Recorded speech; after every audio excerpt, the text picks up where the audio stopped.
Welcome to the Graphic Design Bootcamp. My name is Derek, and if you're watching this, that means you've signed up for the course and you're on the inside track, and I love it. I love that you're here. We're so excited to have you, and by we, I mean our awesome community. This course has been out for a couple years now, so there's a pro and a con to that. The pro is we have a thriving community on Facebook of fellow students who are taking this course right now alongside of you. So be sure to follow the link below and get signed up. So if you have questions or you want to get some feedback on anything you're working on, or if you need help along the way, you can get help from myself, from our TA, as well as the thousands of students in the group. So definitely take a minute after this video, make sure you follow that link and get signed up for the group.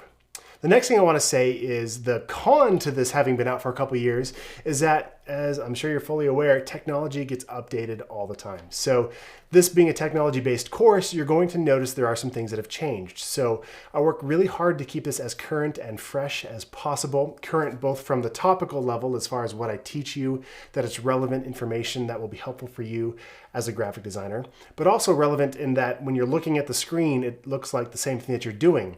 But that gets difficult. For example, Adobe just rolled out the Adobe CC 2019 version. So when I first recorded this, most of the content was in the 2015 edition. So as things change, I go in and I update videos and I make changes wherever possible. The other thing to be aware of, if you're using an older version of the software before the Creative Cloud, so like CS6 or CS5, you'll notice that there might be some things that you can't do because some of the new functionality has recently been added.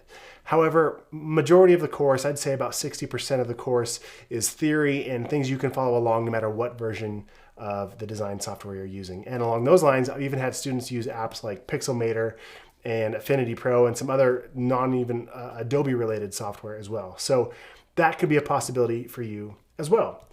So the next thing I want to take a second is just encourage you. I know that when you get started on something new, it can be scary and daunting for those of you that maybe have no experience. And I just want to let you know that you can do it. I believe in you. And if you have any questions at all, please feel free to hit us up in the Q&A section or again in that Facebook group. Those are great places to get a hold of us. And then last, if you already have some experience and you've already got the application set up, feel free to skip the next lecture and just dive right into the content. In the next lesson, we're going to get you up and running, get the software installed, and we're going to dive right in. And then last, I want to point out that at the end of the course, there's a bonus section.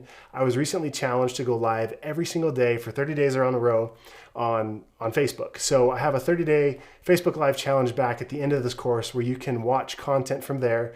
You can get a behind-the-scenes look at my daily, well, maybe not my daily life, but as far as my office and some of my workflow tips and tricks and just some Q&A with students. So it was a lot of fun to do, and I hope you learn a lot from that.